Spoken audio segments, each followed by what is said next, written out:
السلام علیکم ورحمۃ اللہ وبرکاتہ۔ ان الحمد للہ نحمده ونستعینه ونستغفره ونعوذ باللہ من شرور انفسنا ومن سیئات اعمالنا من يهده الله فلا مضل له ومن يضلل فلا هادي له واشهد ان لا اله الا الله وحده لا شريك له واشهد ان محمدا عبده ورسوله يا ايها الذين امنوا اتقوا الله حق تقاته ولا تموتن الا وانتم مسلمون يا ايها الناس اتقوا ربكم الذي خلقكم من نفس واحده وخلق منها زوجها وبث منهما رجالا كثيرا ونساء واتقوا الله الذي تساءلون به والأرحام إن الله كان عليكم رقيبا يا أيها الذين آمنوا اتقوا الله وقولوا قولا سديدا يصلح لكم أعمالكم ويغفر لكم ذنوبكم ومن يطع الله ورسوله فقد فاز فوزا عظيما أما بعد فإن خير الحديث كتاب الله وأحسن الهدي هدي محمد صلى الله عليه وسلم وشر الأمور محدثاتها وكل محدثة بدعة وكل بدعة ضلالة وكل ضلالة في النار اعوذ باللہ من الشیطان الرجیم بسم اللہ الرحمن الرحیم یوم نقول لجہنم هل امتلأت وتقول هل من مزید وأزلفت الجنة للمتقین غیر بعید هذا ما توعدون لكل أواب حفیظ من خشی الرحمن بالغیب وجاء بقلب منیب ادخلوها بسلام ذلك يوم الخلود لهم ما يشاءون فيها ولدينا مزيد وقال الله تعالى في موضع آخر أعوذ بالله من الشيطان الرجيم بسم الله الرحمن الرحيم إن الله يأمركم أن تودوا الأمانات إلى أهلها وإذا حكمتم بين الناس أن تحكموا بالعدل إن الله نعم ما يعظكم به إن الله كان سميعا بصيرا سبحانك لا علم لنا إلا ما علمتنا إنك أنت العليم الحكيم رب اشرح لي صدري ويسر لي امري واحلل عقدة من لساني يفقهوا قولي رب زدني علما۔ ہر قسم کی حمد و ثنا، تعریف و ستائش، بڑائی اور بزرگی، عظمت و کبریائی صرف اللہ رب العالمین کے لیے لائق اور زیبا ہے۔ درود و سلام ہو ہم سب کے آخری نبی جناب محمد الرسول اللہ صلی اللہ علیہ وسلم پر۔ محترم حضرات،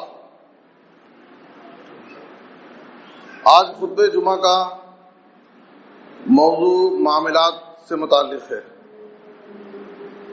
معاملات کی صفائی، معاملات میں درستگی، معاملات میں غفلت کا انجام۔ دیکھیے، معاملات، حقوق و معاملات بڑا وسیع موضوع ہے، اور اس موضوع کے کئی پہلو ہیں۔ ہم اپنی زندگی میں لوگوں سے کئی طرح کے معاملے کرتے ہیں۔ آج کے اس خطبے میں میں آپ کے سامنے تین معاملات پر گفتگو کروں گا۔ پہلا معاملہ قرض کا معاملہ ہے۔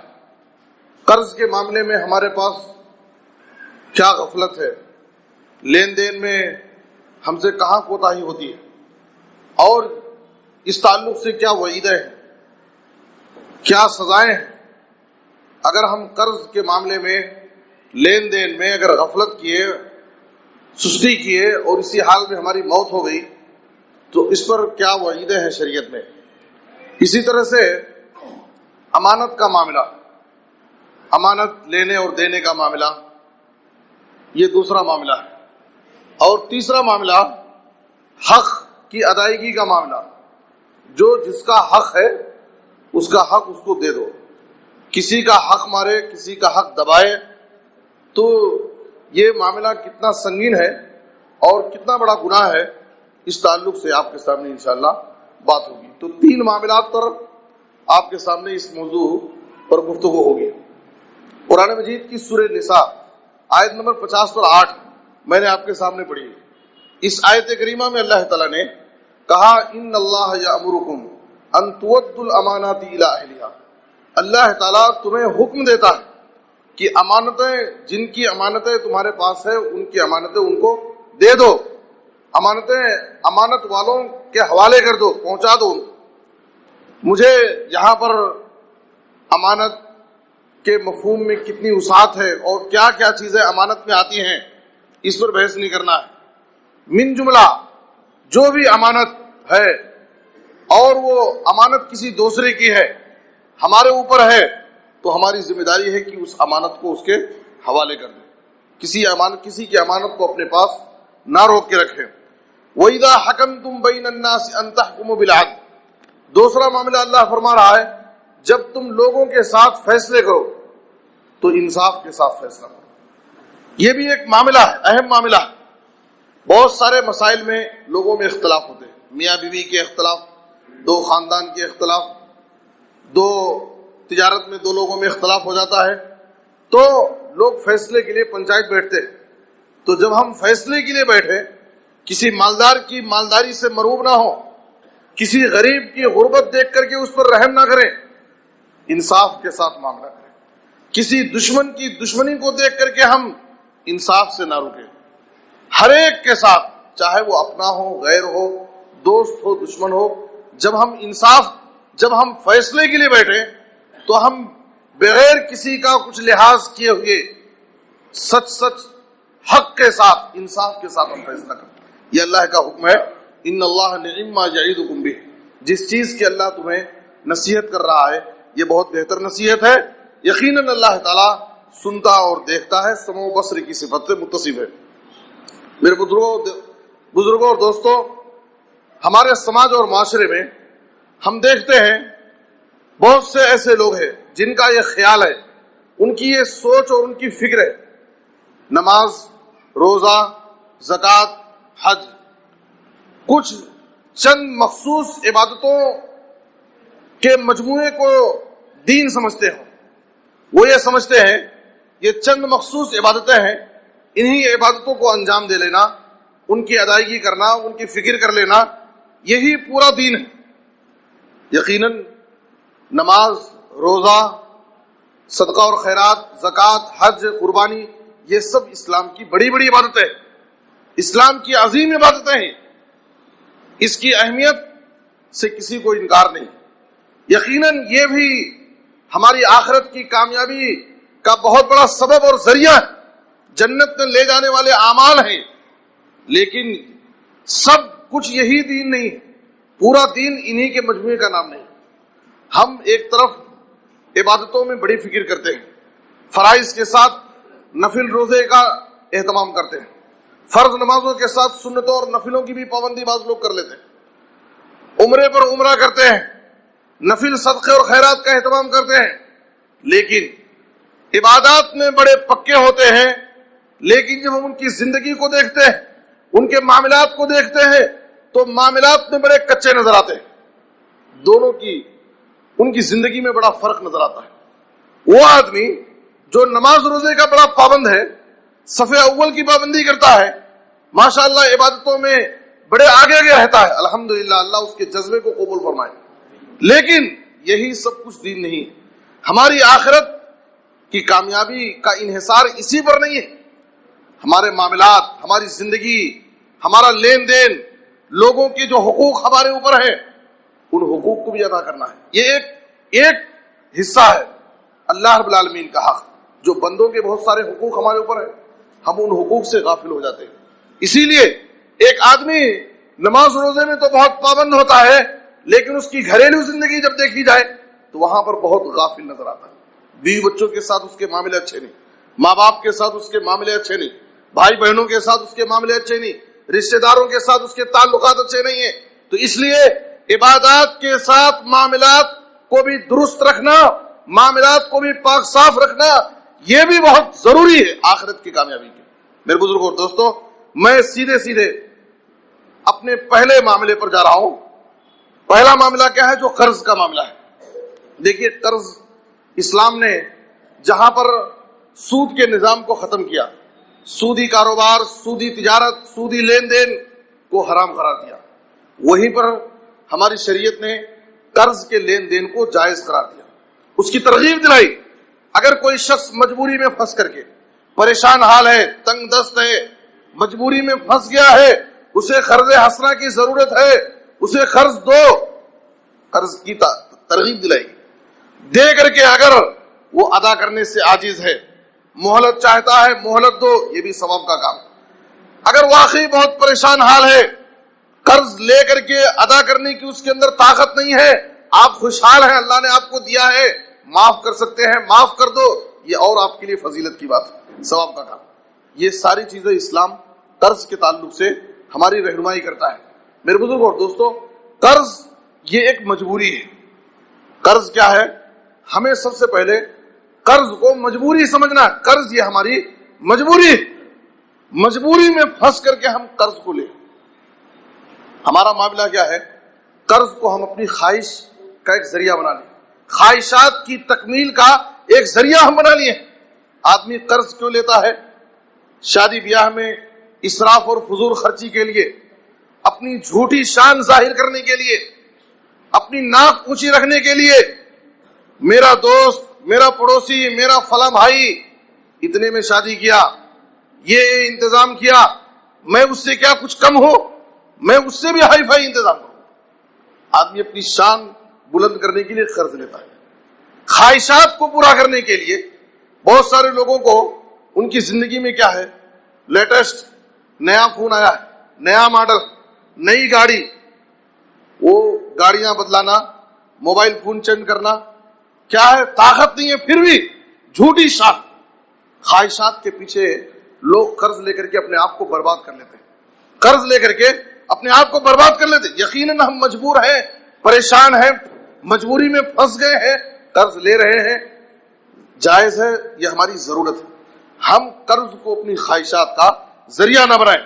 آپ قرآن مجید میں دیکھیے، قرآن مجید کی سب سے لمبی آیت جو سورۃ البقرہ میں ہے، سورہ بقرہ کی آیت نمبر 280 پر 282، قرآن مجید کی یہ سب سے لمبی آیت کس چیز کے بارے میں ہے؟ قرآن مجید کی سب سے لمبی آیت کو آیت دین کہا جاتا ہے۔ آیت دین، قرض والی آیت۔ یا ایھا الذین آمنوا اذا تداینتم بدین الی اجل مسمى فاکتبوہ، اے ایمان والو، جب تم کسی سے قرض کا معاملہ کرو، لین دین کرو، تو اسے لکھ لو۔ بعض لوگ قرض لیتے دیتے وقت لکھنے کو یہ غلط سمجھتے، مایوس سمجھتے۔ کیا قرض دے کر کے لکھ لے رہا ہے؟ کیا میرے اوپر بھروسہ نہیں ہے کیا؟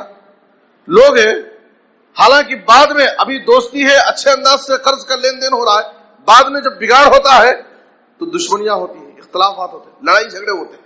اسلام کے جو قوانین ہیں، قرض لیتے وقت لکھ لو، ایک مدت مقرر کر لو اور گواہ مقرر کر لو، یہ سب قرض سے متعلق اسلام کی تعلیمات ہیں جو اللہ تعالیٰ نے اس لمبی آیت میں ذکر کیا ہے۔ تو ہمیں سمجھنے کی ضرورت ہے کہ قرض کا معاملہ کتنا اہم ہے۔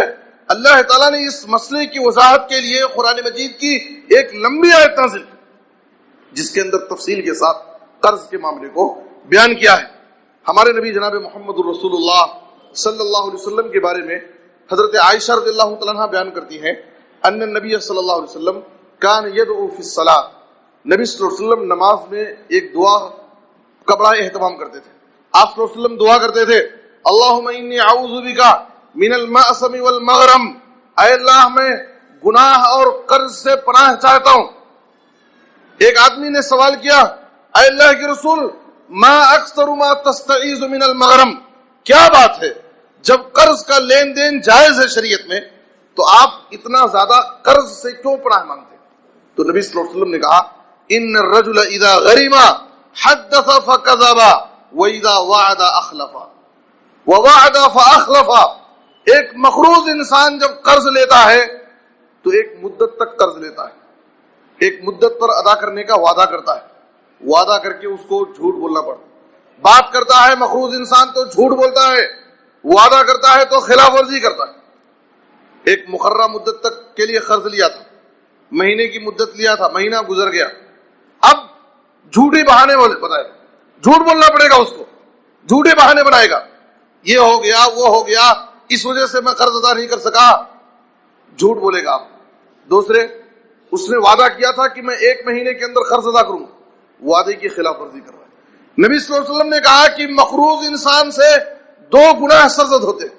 ایک تو جب وقت پر قرض ادا نہیں کر پائے گا، بات کرے گا تو جھوٹ بولے گا اور وعدے کی خلاف ورزی کرے گا. اور یہ دونوں باتیں، جھوٹ بولنا اور وعدے کی خلاف ورزی کرنا، یہ کسی مومن کی صفت نہیں ہو سکتی، یہ منافق کی پہچان ہے.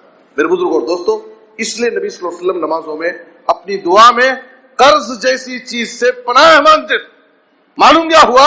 یہ کوئی اچھی چیز نہیں ہے کہ آدمی قرض کے بوجھ سے لدا رہے، بہت زیادہ قرضہ اپنے اوپر رکھے رہے، خدا نخواستہ اسی حال میں اس کی موت ہو جائے، کسی حادثے کا شکار ہو جائے اور قرض کا بوجھ اس کے اوپر باقی رہ جائے. میرے بزرگ اور دوستو، شریعت نے قرض کے لین دین کے وقت جو لکھنے کا حکم دیا ہے، یہ بہت بڑی بات ہے. حادثاتی دور ہے یہ، دور جس سے ہم گزر رہے ہیں، یہ دور حادثاتی دور ہے.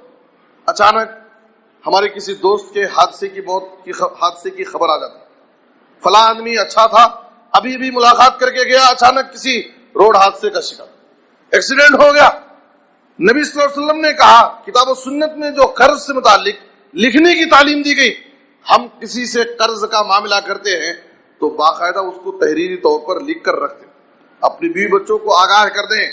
خدا نہ خواستہ قرض کا بوجھ لیے ہوئے اسی حال میں ہماری موت ہو گئی، ہمارے بیوی بچے ہمارے مرنے کے بعد اس قرض کو ادا کر دیں، ہمارے مرنے کے بعد ہماری جائیداد سے، ہماری پراپرٹی سے وہ ہمارے قرضے کو ادا کر دیں گے. اور اگر ہم نے یہ کام نہیں کیا اور قرض کا بوجھ لے کر کے ہم دنیا سے چلے گئے، کسی حادثے کا شکار ہو گئے، یاد رکھیے یہ بہت بری موت، بہت بری موت. جناب محمد الرسول اللہ صلی اللہ علیہ وسلم نے فرمایا، ترمذی کی حدیث ہے، نفس المؤمن معلقۃ بدینہ حتی یقضى عنہ. ایک مومن کی روح معلق رہتی ہے، لٹکی رہتی ہے، یہاں تک کہ اس کی طرف سے اس کا قرضہ ادا کر دیا جائے. نفس، اس کی روح معلق رہتی ہے. اس کا کیا مطلب ہے؟ ترمذی کی ایک مشہور شرح تحفۃ الاحوذی، شیخ عبد الرحمن مبارک پوری صاحب تحفہ، اس حدیث کی شرح میں علامہ سیوطی رحمہ اللہ کا قول نقل کرتے ہیں کہ انسان کی روح قرضے کی وجہ سے معلق رہتی، لٹکی رہتی ہے. کیا مطلب؟ کہتے ہیں کہ اس کی روح مقام کریم میں جانے سے اس کو روک دیا جاتا ہے. سارے لوگوں کی روحیں علیین میں جاتی ہیں، مقام کریم میں رہتی ہیں، تو ایک مقروض انسان کی روح معلق رہتی ہے، لٹکی رہتی ہے، یعنی مقام کریم میں جانے سے اس کو روک دیا جاتا ہے. اور علامہ عراقی اس کا مطلب بیان کرتے ہیں کہ اس کے بارے میں فیصلے کو روک دیا جاتا ہے، اس کے بارے میں فیصلہ معلق رہتا ہے، نہ تو اس کی کامیابی کا فیصلہ ہوگا اور نہ تو اس کے سزا کا فیصلہ ہوگا. میرے بزرگ اور دوستو، جب تک اس کی طرف سے قرضہ نہ ادا کر دیا جائے. دیکھیے قرض کا معاملہ کتنا سنگین ہے. قرض لے کر کے، مقروض ہو کر کے، قرض کا بوجھ اپنے اوپر رکھ کر کے اسی حال میں اگر ہماری موت ہو گئی، شہادت ایک بڑی عظیم موت ہے. شہادت بڑی عظیم موت ہے. جب آدمی شہید ہوتا اللہ کی راہ میں تو شہید کے سارے گناہ معاف ہو جاتے، سارے گناہ معاف. صحیح مسلم کی حدیث میں ہے، یغفر للشہید کل ذنب الا الدین، شہید کے سارے گناہ معاف کر دیا جاتے، ایک گناہ معاف نہیں ہوتا ہے. نبی صلی اللہ علیہ وسلم نے کہا الا الدین، سوائے قرض کے. قرض ایک ایسا بوجھ ہے کہ شہادت جیسا عظیم مقام بھی اگر آدمی حاصل کرے وہ بوجھ نہیں اتر سکتا ہے جب تک کہ اس کا قرضہ اس کی طرف سے ادا نہ ہو جائے. شہادت، ایک شہادت کیا، سنن نسائی کی روایت میں ہے، صحابہ کرام کہتے ہیں کہ ہم نبی صلی اللہ علیہ وسلم کے ساتھ ایک بار بیٹھے تھے، اچانک آپ صلی اللہ علیہ وسلم نے اپنے سر کو آسمان کی طرف اٹھایا، پھر جھکا لیا، اپنے ہتھیلی کو پیشانی پر رکھا. آپ صلی اللہ علیہ وسلم نے تعجب کا اظہار کیا، سبحان اللہ، کیسا سخت حکم آج نازل ہوا.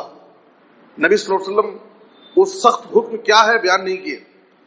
دوسرے دن ایک صحابی نبی صلی اللہ علیہ وسلم کی خدمت میں آئے اور کہا، اللہ کے رسول، کل آپ مجلس میں بیٹھے تھے، آپ نے تعجب کا اظہار کرتے ہوئے کہا، آج اللہ کی طرف سے کتنا سخت حکم نازل ہوا، وہ آخر سخت حکم کیا ہے؟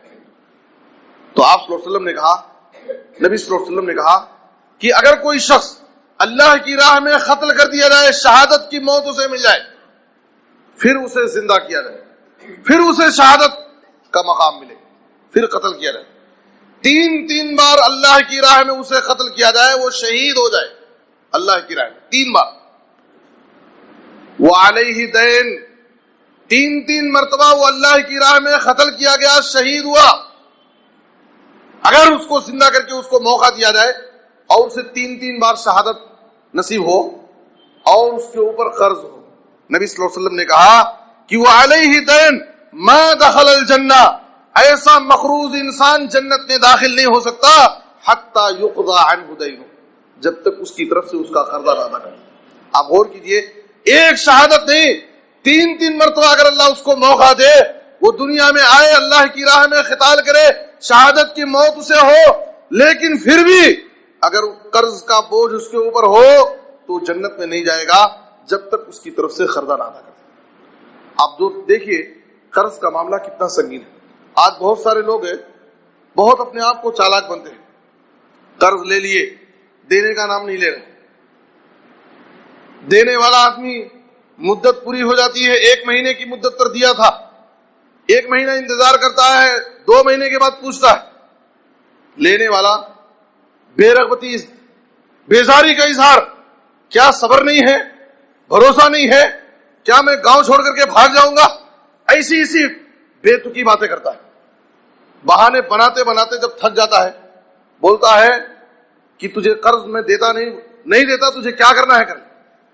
میرے بزرگوں، دوستوں، لوگ اپنی بہادری اور چالاکی اس میں سمجھتے ہیں، قرضہ لے کر کے لوگ ادا نہیں کرنے کا نام لیتے. کتنے ایسے لوگ ہیں، ایک بار قرضہ دے کر کے جب ان کے ساتھ ایسا دھوکہ ہوا، زندگی میں دوبارہ قرض لینے کا نام نہیں لیتے. قرض دینا ایک اچھا کام ہے، لوگوں کی مجبوری ہوتی ہے، لوگ مجبوری میں قرضہ پوچھتے ہیں، لیکن لوگوں نے قرض لے کر کے ایسا بدتمیزی کا معاملہ کیا، ایسا دھوکہ دیا کہ قرض دینے والے زندگی میں کبھی دوبارہ کسی کو قرض دینے کا نام نہیں لیتے. قرض دے کر کے کیوں ہم اپنے آپ کو ہلاکت میں ڈالیں، اپنے آپ کو پریشانی میں ڈالیں، بار بار ان کے پیچھے پڑ کر کے ان سے مانگ لینا اور ان کے پیچھے پڑے رہنا، قرض وصول کرنا. میرے بزرگوں، دوستوں، ہم اس کو ہوشیاری اور چالاکی نہ سمجھیں. یہ امانت ہے آپ کے اوپر، یہ آپ کے گلے میں ایک بہت بڑا بوجھ ہے، اور اس بوجھ کے ساتھ اگر اس دنیا سے آپ چلے گئے، آپ دیکھ رہے ہیں ایک شہادت نہیں، 3 شہادت بھی اگر حاصل کر لیں. ہمیں شہادت تو بڑی مشکل ہے، ہمارے پاس کچھ مخصوص عبادتیں، نماز روزے، ہماری یہ نمازیں، ہمارے یہ روزے، ہمارے یہ صدقات و خیرات ہمیں اللہ رب العالمین کے پاس معاف نہیں کرائیں. ہمیں رب کے پاس کامیابی نہیں مل سکتی ہے جب تک قرض کا بوجھ ہماری طرف سے ادا نہ کر دیا جائے. اس لیے ضرورت اس بات کی ہے کہ قرض کے معاملے میں ہم سستی اور غفلت سے کام نہ لیں. عمر بن خطاب رضی اللہ تعالیٰ عنہ کا ایک بڑا اہم قول اس تعلق سے میں ذکر کرتا ہوں جو موطا امام مالک میں ہے. کہتے ہیں، ایاکم الدین فإن اولہ ہم وآخرہ حرب. اے لوگو، قرض سے بچو، غیر ضروری طور پر خواہشات کے پیچھے پڑ کر کے قرض کا معاملہ مت کرو کسی سے، یہ کوئی اچھی چیز نہیں ہے. اس لیے کہ قرض کا آغاز ٹینشن سے شروع ہوتا ہے. قرض کا آغاز ٹینشن ہے، فکر ہے. جیسے ہی آدمی قرض لیتا ہے اس کو فکر شروع ہو جاتی ہے، کیسے ادا کرنا، کہاں سے ادا کرنا، ایک بوجھ اس کے اوپر رہتا ہے. یہ اس کا آغاز، قرض کا آغاز ٹینشن، فکر ہے. اور اس کا انجام لڑائی ہے. وآخرہ حرب، اس کا انجام کیا ہے؟ آخری معاملہ لڑائی پر ختم ہوگا. آدمی قرض نہیں دے گا، بازار میں پکڑ کر کے اس کو آدمی گالی دے گا، اس سے لڑے گا، اس سے جھگڑے گا، سماج اور معاشرے میں اس کی ذلت ہوگی، اس کی رسوائی ہوگی. اس لیے کوئی اچھی چیز نہیں. کتنے ایسے لوگ ہیں، بہت افسوس ہوتا ہے، خواہشات میں، مجبوری میں نہیں، خواہشات میں، کوئی ضروری نہیں. ایک مومن اللہ نے اس کے پاس جتنی طاقت دیا ہے اپنی طاقت کے حساب سے قناعت کی زندگی گزارے. اللہ نے مجھے جس حال میں رکھا ہے میں خوش رہوں اللہ کے جیسے. خواہشات کے پیچھے نہ بھاگے. خواہشات کے پیچھے بھاگے گا تو آدمی حرام کا ارتکاب کرے. بعض ایسے بھی لوگ ہیں جو قرض لیتے ہیں، سود پر قرض لیتے ہیں اور سود پر قرض لے کر کے شان دکھاتے ہیں اور کہتے ہیں کہ عامل صاحب ایک ہی پرسنٹ، 1% معمولی 2%، 1% قرض ہے، زیادہ سود کا پرسنٹ نہیں. 1% پہ سود دے دیا، 2% پہ سود دے دیا. میرے بزرگ اور دوستو، نبی صلی اللہ علیہ وسلم نے کہا درہم و ربن یاکلہ رجل، 1 درہم سود اگر کوئی آدمی جان بوجھ کر کے کھاتا ہے، نبی صلی اللہ علیہ وسلم نے کہا کہ 36 مرتبہ زنا سے بڑا گناہ اس کی سزا. 1 درہم. آپ ایک تو قرض لے رہے ہیں اور دوسرے سودی قرض لے رہے ہیں اور کہتے ہیں اس کو حلال بنانے کے لیے، نفس کی تسلی کے لیے، اپنے آپ کو اطمینان دلانے کے لیے لوگ بولتے ہیں کہ 1% 2%. یاد رکھو یہ سب شیطان کے دھوکے، شیطان کے جو ہتھ کنڈے ہیں اس میں سے ایک ہتھ کنڈا کیا ہے؟ بندے سے، انسان سے گناہ کراتا ہے اور گناہ کو مزین کر کے پیش کرتا ہے، اس کو اس کی نظر میں غلطی کا احساس بھی نہیں ہونے دیتا. یہ شیطان کی کوشش ہوتی ہے. ہم سود بھی کھا رہے ہیں اور اسے یہ سوچ کر کے حلال کر رہے ہیں کہ یہ تو 1% 2%. میرے بزرگوں دوستو، یہ سب شیطان کی سازشیں ہیں، شیطان کی کوششیں ہیں. ہمیں شیطان کے بہکاوے میں نہیں آنا چاہیے اور خواہشات کے پیچھے پڑ کر کے اپنے آپ کو ایسے گھناؤنے کام میں اپنے آپ کو ملوث نہیں کرنا چاہیے. ہم قناعت کی زندگی گزاریں اور کوشش اس بات کی کریں کہ ہم دنیا سے اس حال میں جائیں کہ ہمارے اوپر کسی کا کوئی حق باقی نہ، ہمارا کسی کے ساتھ کوئی لین دین باقی نہ. اپنے معاملات کو، اپنے لین دین کو بالکل کلیئر رکھیں ہمیشہ، تاکہ ہم کوئی لوگوں کا بوجھ اپنے کندھے پر لے کر کے نہ جائیں اور ہم مغفرت سے محروم ہو جائیں، جنت میں داخل ہونے سے محروم ہو جائیں. میرے بزرگ اور دوستو، عبداللہ بن عمر رضی اللہ عنہ کہتے ہیں، مصنف عبد الرزاق کی روایت ہے، یا حمران اتق اللہ ولا تمت وعلیک دین فیوخذ من حسناتک. کہا کہ اے حمران تم اللہ سے ڈرو اور تم مقروض ہو کر کے مت مرو، قرض کے بوجھ کے ساتھ اس دنیا سے مت جاؤ. اس لیے کہ آخرت میں اللہ تعالیٰ انصاف کی عدالت قائم کرے گا. کسی کا اگر ہم نے حق مار لیا ہے تو اللہ تعالیٰ اس حق کو دلائے گا. اگر کسی کا حق لے کر کے ہم دنیا سے مر گئے تو ظاہر ہے کہ قیامت کی دن ہمارے پاس دینار و درہم، روپے اور پیسے نہیں ہوں گے دینے کے لیے. ہمارے پاس کیا ہوگا؟ ہماری نیکیاں ہوں گی، جو ہم نے نمازیں پڑھی ہیں، روزے رکھے ہیں، حج عمرے کیے ہیں، یہی نیکیاں ہمارے پاس ہوں گی. اللہ تعالیٰ کیا کرے گا؟ جن کا ہم حق مارے ہیں، جن پر ظلم کیے ہیں، ان کے اندر ہماری نیکیوں کو تقسیم کر دے گا اللہ. اگر ہماری نیکیاں ختم ہو جائیں گی، ان کے گناہوں کو اللہ ہمارے اوپر لاتے ہیں. میرے بزرگوں دوستو، اس لیے ہم کسی بھی حال میں کسی کا حق مار کر کے ہم بچ نہیں سکتے. اللہ کے پاس اللہ تعالیٰ حق دلائے گا.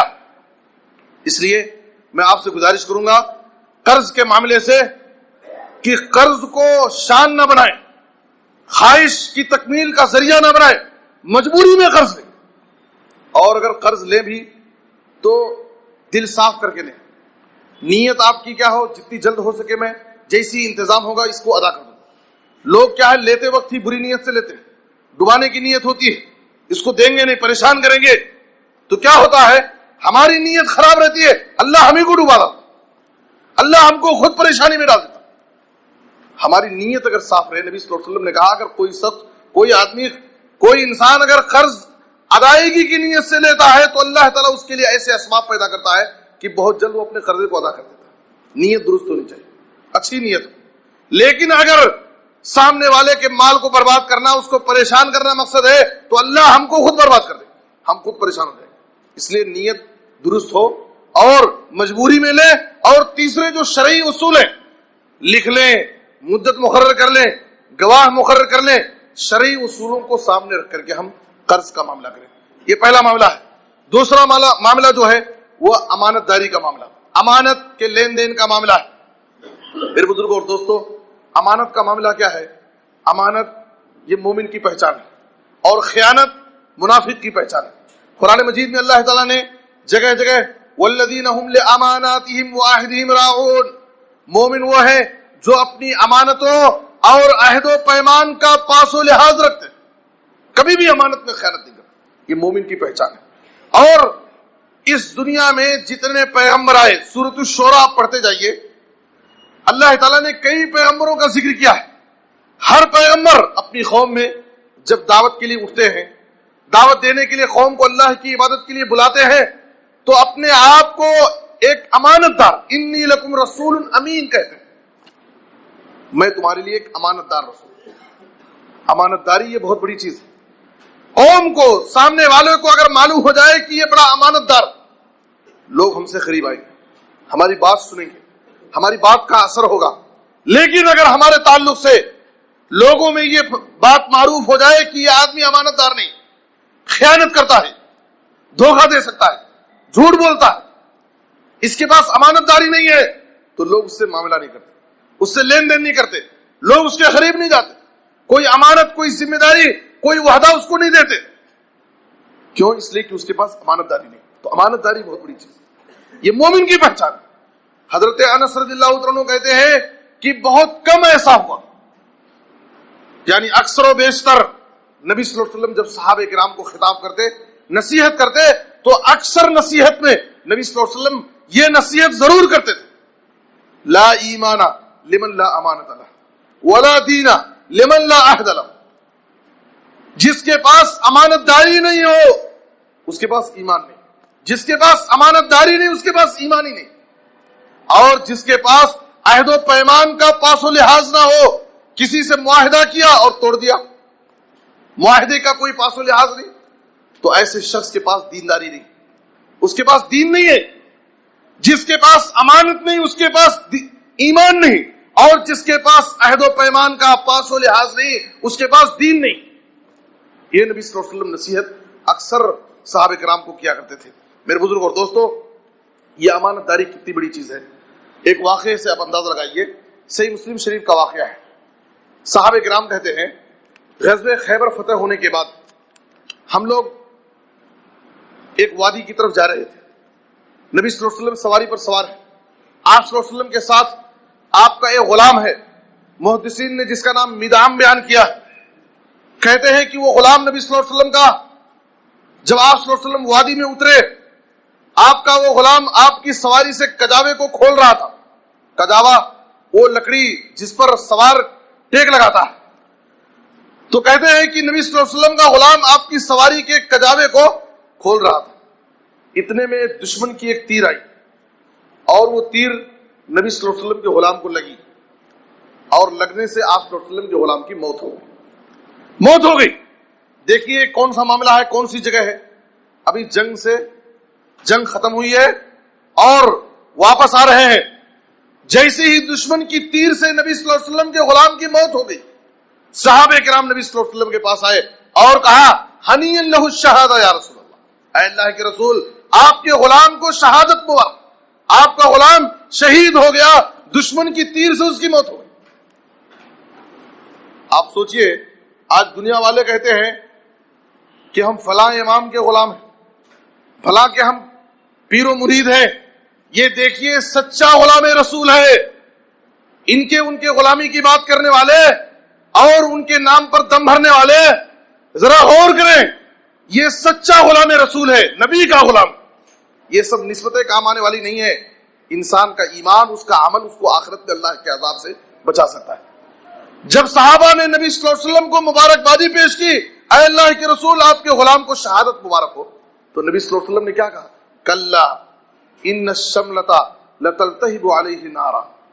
وہ چادر جو اس نے خیبر کی مال غنیمت تقسیم ہونے سے پہلے بلا اجازت چرا کے رکھ لیا ہے، اس کی وجہ سے اس کے اوپر جہنم کی آگ کے شعلے بھڑک رہے.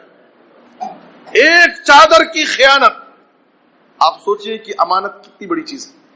ایک چادر کی خیانت کرنے کی وجہ سے شہادت حاصل ہے, غلام رسول ہے, لیکن نبی صلی اللہ علیہ وسلم کیا فرما رہے ہیں؟ ایک چادر کی خیانت کی وجہ سے اس کے اوپر جہنم کی آگ بھڑک رہی. یہ ہے امانت کا معاملہ جسے ہم بہت آسان سمجھتے ہیں. ایک چادر کی خیانت, دوسری طرف شہادت غلام رسول کا ہونا, لیکن پھر بھی کام نہیں آئے. ہماری نماز روزے ہم خیانت پر خیانت کریں گے. کتنے ایسے لوگ ہیں بڑی بڑی خیانت, ایک چادر نہیں, بڑی بڑی خیانتیں کر لے کے بڑی آرام سے زندگی گزار رہے ہیں. ان کو کوئی فکر نہیں, چین, کوئی ٹینشن نہیں. کیا ہے؟ ہماری نمازیں, ہماری عبادتیں, حج پر حج کرتے ہیں. یاد رکھو, حج کر لیں, عمرے کر لیں, اور یہ سوچ لیں کہ لوگوں کا جو ہم نے حق مارا ہے, لوگوں کے مال میں جو ہم نے خیانتیں کی ہیں, اللہ معاف کر دے گا. یاد رکھو کہ اللہ ہرگز معاف نہیں کرے گا. کسی کہنے والے نے کہا تھا کہ لوگوں کو, اللہ کے بندوں کو چکر مار کر کے بیت اللہ خانہ کعبہ کا چکر لگانے سے کوئی فائدہ نہیں. اللہ تمہاری اس عبادت سے تمہارے گناہ معاف نہیں کر سکتا. ہم لوگوں کو دھوکہ دیں, لوگوں کی مال ہڑپ لیں, لوگوں کی زمین و جائیداد کو ہڑپ لیں, لوگوں کی امانتوں میں خیانت کریں, اور ہم چاہیں کہ ہماری نمازوں سے اللہ ہم کو معاف کر دے گا, ہمارے روزے سے اللہ ہماری بخشش کر دے گا, ہمارے صدقات و خیرات سے ہم کو آخرت میں نجات مل جائے گی. میرے بزرگ اور دوستو, جیسے اللہ کا حق ادا کرنا ضروری ہے, عبادتیں ضروری ہے, معاملات بھی بہت پاک صاف رکھنا ضروری, لین دین کو درست رکھنا بہت ضروری. اگر اس لین دین ہمارا درست نہیں ہے, لوگوں کا حق مار کر کے ہم موت دنیا سے چلے گئے, یاد رکھیے کہ یہ معاف ہونے والا نہیں ہے. باقاعدہ ہماری نیکیوں کے ذریعے اللہ تعالیٰ ہمارے ساتھ فیصلہ کرے گا. ایک آخری چیز, حق کی ادائیگی کا معاملہ. دیکھیے صحیح مسلم کی حدیث میں جناب محمد الرسول اللہ صلی اللہ علیہ وسلم نے فرمایا, لَتُوَدُّنَّ الْحُقُوقَ إِلَىٰ أَهْلِهَا يَوْمَ الْقِيَامَةِ حَتَّى يُقَادَ لِلشَّاةِ الْجَلْحَاءِ مِنَ الشَّاةِ الْخَرْنَاءِ. اے لوگو, قیامت کے دن تمہیں حق والوں کا حق ادا کرنا پڑے گا. جس کا تم نے حق مارا ہے, حق دبایا ہے, اس کو قیامت کے دن اس کا حق دینا پڑے گا, ضرور دینا پڑے گا. یہاں تک کہ اگر سینگ والی بکری نے بغیر سینگ والی بکری کو مارا ہوگا, اس پر ظلم کیا ہوگا, اللہ اس سے بھی بدلہ دلائے, اللہ اسے بھی بدلہ دلائے. بے سینگ والی بکری کو جو ظلم ہوا ہے سینگ والی بکری کی طرف سے, اللہ اسے بھی بدلہ دلائے گا. نبی صلی اللہ علیہ وسلم نے کہا, اے لوگوں اللہ سے ڈرو. جانوروں کے اوپر اگر حق تلفی ہوئی, ان پر ظلم ہوا, اللہ اسے معاف نہیں کر سکتا ہے. تو ہم انسانوں پر ظلم کریں گے, اپنے بھائی بہنوں پر ظلم کریں گے, اللہ کے بندوں پر ظلم کریں گے, ان کا حق مار لیں گے, کیا اللہ ہم کو معاف کر دے گا؟ نبی صلی اللہ علیہ وسلم فرما رہے ہیں, اے لوگوں, تم قیامت کے دن تمہیں حق والوں کا حق ضرور ادا کرنا پڑے گا, اس لیے اس وقت کے لیے تیار ہو جاؤ. اور صحیح بخاری کی حدیث میں تو نبی صلی اللہ علیہ وسلم نے کہا, من كانت له مظلمة لأخيه من عرضه أو شيء فليتحلله منه اليوم قبل أن لا يكون دينار ولا درهم.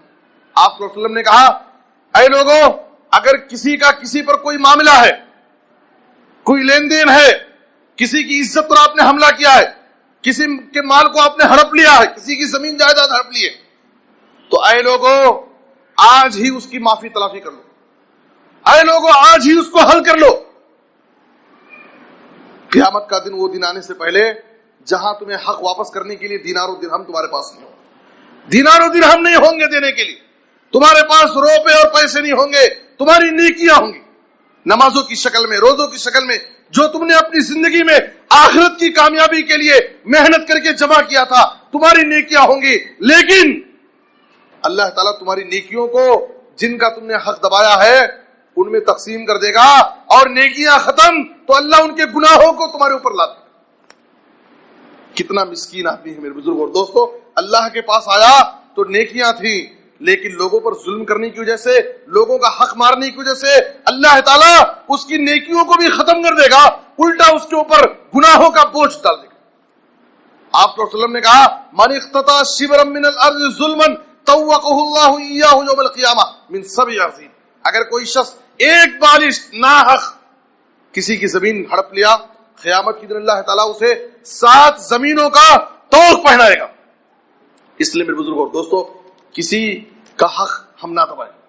دنیا میں مال و دولت کی حرص و لالچ میں ہم بعض لوگوں کا حال کیا ہے، مالدار ہیں، مال و دولت ہے، عہدہ ہے، پوزیشن میں ہے، کیا ہے، کورٹوں کا سہارا لے کر کے، عدالتوں کا چکر کاٹ کر کے، پولیس کی مدد کے ذریعے ناحق کو حق بنا لیتے ہیں، اپنے فیور میں فیصلے کرا لیتے ہیں، اور یہ سمجھتے ہیں کہ کورٹ نے میرے حق میں فیصلہ کیا۔ میرے بزرگوں اور دوستو، یہ دنیا کی عدالتیں، دنیا کی کچہریاں، دنیا کا قانون آپ کے حق میں اگر فیصلہ کر دے تو یہ حلال جو ناحق ہے وہ حق نہیں ہو سکتا ہے۔ آپ کو معلوم ہے کہ آپ نے اپنے بھائی کا مال، اپنے بھائی کی زمین ناجائز طریقے سے لیے، کورٹ کی مدد سے دنیا کا قانون آپ کے حق میں فیصلہ کر سکتا ہے، لیکن اللہ تعالیٰ کو حقیقت معلوم ہے کہ آپ نے اپنے بھائی پر ظلم کیا۔ اسی لیے نبی صلی اللہ علیہ وسلم نے کہا، اے لوگوں، میں بھی ایک انسان ہوں، تم لوگ میرے پاس لڑائی جھگڑے کے مقدمے لے کر کے آتے ہو، میں تمہاری بات سن کر کے فیصلہ کرتا ہوں۔ کچھ لوگ بڑے چرب زبان ہوتے ہیں، بڑی اچھے انداز میں بات پیش کرنے کا ہنر جانتے ہیں، میں ان کی بات سن کر کے ان کے حق میں فیصلہ کر دیتا ہوں۔ نبی صلی اللہ علیہ وسلم نے کہا، میرے فیصلے سے تم اپنے بھائی کی زمین مت لو ناحق ظلم کر کے۔ یاد رکھو، اگر تم نے ناحق اپنے بھائی کی زمین لے لی تو سمجھو کہ تم جہنم کی آگ کے ٹکڑے اپنے ساتھ لے جاؤ۔ دنیا کی عدالتیں، دنیا کا قانون ناحق کو حق نہیں کر سکتا میرے بزرگوں اور دوستوں، اس لیے ہمیں اس بات کا خیال رکھنا چاہیے۔ ایک آخری بات، نبی صلی اللہ علیہ وسلم کی زندگی آپ دیکھیے، آپ صلی اللہ علیہ وسلم معاملات میں، حقوق کی ادائیگی میں کتنا آپ صلی اللہ علیہ وسلم کو فکر رہتی تھی۔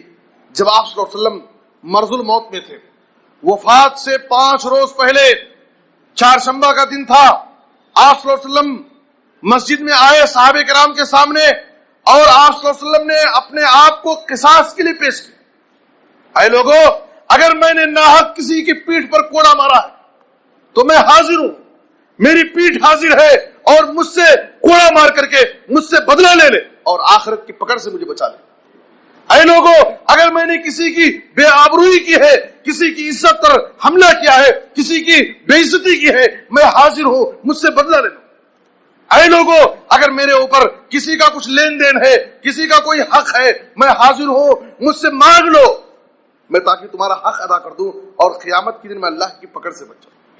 میرے بزرگ اور دوستو، نبی صلی اللہ علیہ وسلم کو اتنی فکر ہے اپنے معاملات کے تعلق سے۔ جب آپ صلی اللہ علیہ وسلم نے اعلان کیا، مجلس سے ایک شخص اٹھے اور کہا، اللہ کے رسول، مجھے آپ کی طرف سے 3 درہم ملنا ہے، آپ 3 درہم میرے باقی۔ نبی صلی اللہ علیہ وسلم نے فضل بن عباس سے کہا، فضل بن عباس، میری طرف سے 3 درہم ان کو ادا کر دو۔ آپ نے اپنے معاملے کو کلیئر کر لیا۔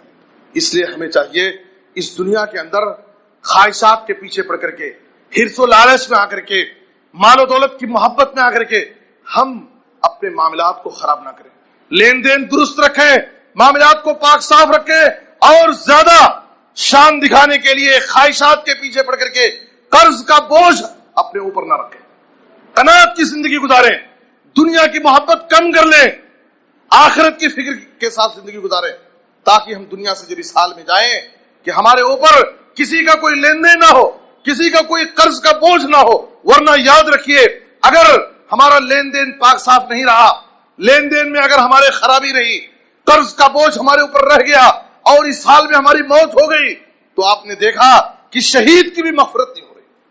بڑی سی بڑی عبادت اگر ہمارے پاس ہوگی تو جب تک ہمارا قرض ہماری طرف سے ادا نہیں ہوگا، ہمارا لین دین درست نہیں ہوگا، ہمارے معاملات صاف نہیں ہوں گے، اس وقت تک آخرت میں اللہ کے پاس ہماری بخشش نہیں ہو سکتی۔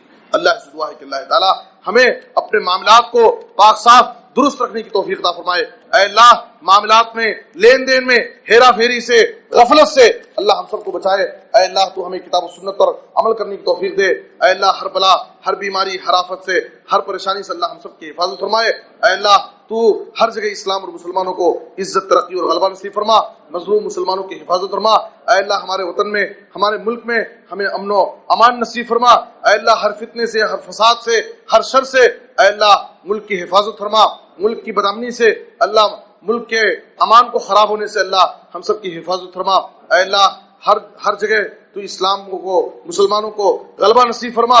جب تک زندہ رکھ، کتاب و سنت پر عمل کی توفیق دے، جب خاتمہ ہو تو خاتمہ بالخیر، کلمہ توحید پر وفات دے، آمین تقبل یا رب العالمین، وصلی اللہ علی نبینا محمد وآلہ وصحبہ اجمعین۔ بارک اللہ لنا ولکم فی القرآن العظیم ونفعنی وإیاکم بالآیات والذکر الحکیم، انہ تعالی جواد کریم ملک بر رؤوف الرحیم۔